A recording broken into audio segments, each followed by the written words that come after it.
Okay, picture this. A 35-year-old rolls into your trauma bay. House fire. 40% of their body is burned.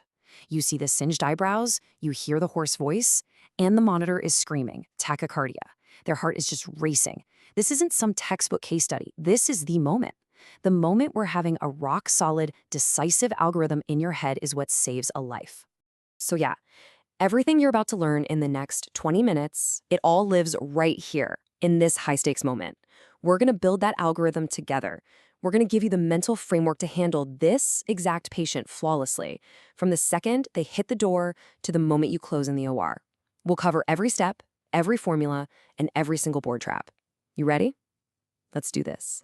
All right, first things first. Before we can even think about treatment, we have to size up the enemy. You've got to ask two fundamental questions. How deep is this burn, and just how much of the body does it cover? Get this right, and you've laid the foundation for everything that follows. So let's break down burn depth. It's all about connecting the anatomy to what you're actually seeing at the bedside. You know, superficial burns, first degree, they're red, they hurt, but here's a key point. They don't count towards your fluid calculations. Then you've got your superficial partial thickness burns. The classic sign? Painful, weeping blisters. But listen up, because this is where the exam and your real-life decisions get tricky. It's all about telling the difference between a deep, partial, and a full-thickness burn. A full-thickness, or third-degree burn, well, that's the end of the line for that piece of skin. It's leathery, maybe even charred, and crucially, it's completely numb because the nerves are toast. That hard, dead tissue, that's called eschar. And eschar is a one-way ticket to the OR. All right, time for a gut check. You walk into the room, you see this wound on the patient's thigh. It's dry, it's white, and when you touch it, they feel nothing. What's the depth? You've got 5 seconds. Think about the key word. And there it is, full thickness, third degree. The absolute giveaway was insensate. Anesthetic. It means the nerve endings are completely obliterated. This isn't something that's going to heal on its own. No way. This requires surgical excision and grafting, period. Great job if you got that. Okay, Jackson's zones. This model is absolutely brilliant because it shows you exactly why what we do in the first few hours is so critical. Think of it like a battlefield. The center, the zone of coagulation, that tissue is gone. It's irreversible. But that area around it, the zone of stasis, that's the prize. That tissue is salvageable, but it's on the brink of death. It's stunned, it's ischemic. Our entire mission with fluid resuscitation is to flood that zone with oxygen and nutrients and pull it back from the edge. We are literally fighting to save the zone of stasis. So, we know the depth. Now how about the size? How do we estimate the total body surface area, or TBSA? For adults, your quick and dirty tool in the trauma bay is the rule of nines. It's simple, it's fast, head is 9%, each arm is 9%, you get the idea. But, and this is a huge but, for kids, you have to switch gears. You must use the Lund-Browder chart. Why? It's simple anatomy. A baby's head is proportionally way bigger than an adult's. If you use the rule of nines on a kid, you will get the TBSA wrong, your fluid calculation will be wrong, and that can be a fatal mistake. So, rule of nines for adults, Lund-Browder for the precision upgrade in peds. Okay, we've sized up the injury. We know the depth and the TBSA. Now for the main event of the first 24 hours, fluid resuscitation. This is how we combat burn shock. This is how we save that zone of stasis we were just talking about. For the longest time, the Parkland formula was gospel, 4 milliliters per kilo per percent TBSA. But we learned a tough lesson called fluid creep. We were so aggressive with fluids that we were drowning our patients, causing things like abdominal compartment syndrome and ARDS. So the thinking has evolved. The modern standard, the American Burn Association guideline, starts at 2 milliliters per kilo per percent TBSA. This is your go-to for the boards and for practice. It's a much safer place to start. The philosophy now is start lower and titrate up based on how the patient responds. Okay, I want you to burn this next part into your brain because it is one of the highest yield, most tested concepts on the ABSITE. The resuscitation clock does not start when the patient arrives at your hospital. No, it starts the second the injury happened. You calculate the total fluid for 24 hours, and then you slam the first half in over the first 8 hours from the time of the burn.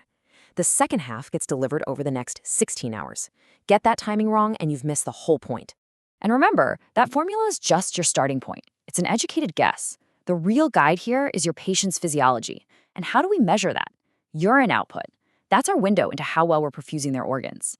For adults, you're shooting for 0.5 milliliters per kilo per hour. For kids under 30 kilos, you double that to 1 milliliter per kilo per hour. Your job is to be a hawk on that Foley. Urine output dipping? Turn up the fluids. Too high? Back them off. It's a constant dance of titration. All right, let's put this algorithm to the test. This is a classic multi-step board question designed to trip you up. Ready?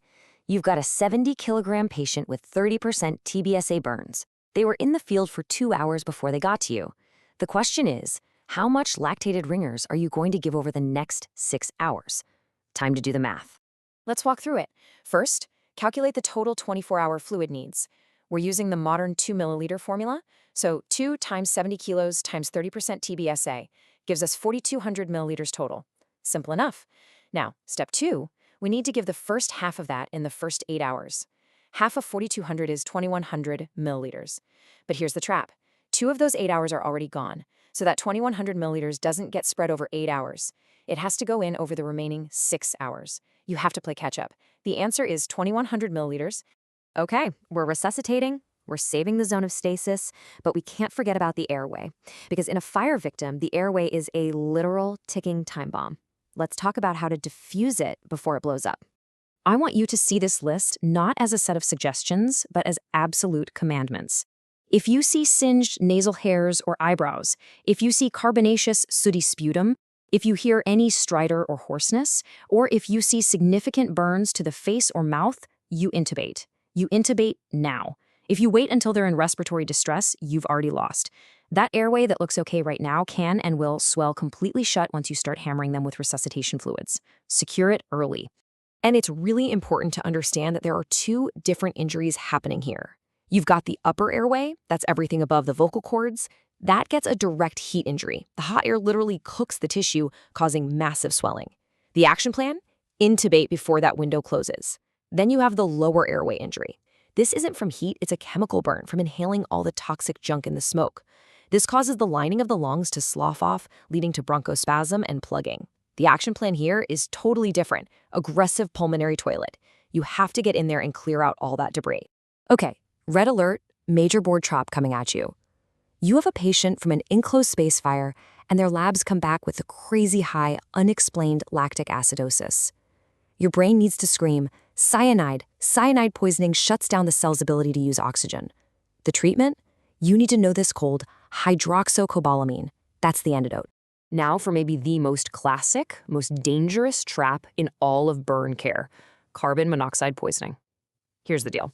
CO has a crazy affinity for hemoglobin, like over 200 times that of oxygen.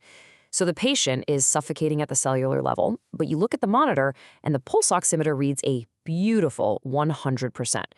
How? Because that little red light is a liar in this situation. It's completely fooled. It can't tell the difference between hemoglobin carrying life-giving oxygen and hemoglobin that's been poisoned by CO. So let me say this as clearly as I possibly can. A pulse oximeter is worse than useless here. It's dangerously misleading. The only way to diagnose CO poisoning is to get a blood gas with CO oximetry. That's what will give you the actual carboxyhemoglobin level. And the treatment? Thankfully, it's simple and immediate. Put them on 100% oxygen. That's it. You're trying to outcompete the CO and knock it off the hemoglobin. All right, we've managed the airway, breathing, and circulation. Now let's shift our focus to the wound itself. We're talking urgent procedures like escharotomy and what to put on the burn to prevent infection. When it comes to topical agents for the boards, you really need to know 2 main players. First up is silver sulfadiazine, or Sulfadiazine. Think of it as the reliable workhorse. It's broad spectrum, super common. The one thing to remember is that it can cause a temporary drop in the white blood cell count, but that's expected. You don't stop the drug. Then you have Mafenide acetate, or sulfamylone. This one's the specialist. Its superpower is that it's the only agent that can penetrate through eschar. That makes it your go-to for really dirty infected wounds, or for burns on cartilage, like the ear. The trade-off? It's a carbonic anhydrase inhibitor, so you have to watch out for metabolic acidosis.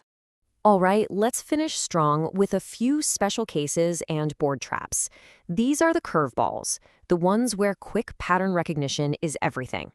Okay, let's talk about electrical burns, because they are the ultimate iceberg. What you see on the surface, the small entry and exit wounds, is just the tip. Below the surface, that electrical current has been tearing through deep muscle, basically cooking it from the inside out. This puts them at massive risk for rhabdomyolysis, where all that dead muscle floods the kidneys. So you have to watch for myoglobin in the urine, and you need to push fluids even harder. And because the damage is so deep, a simple skin-level escharotomy often isn't enough. These patients frequently need a full-on fasciotomy. And of course, you absolutely have to have them on a cardiac monitor because that current can scramble the heart's electrical system. And that's it. You now have the algorithm. You've walked through every formula, every critical decision point, and every single trap. You have what you need to be the safe, smart, and confident surgeon your patients deserve. So go out there, crush the ABSITE, and let's keep thinking like safe surgeons, together.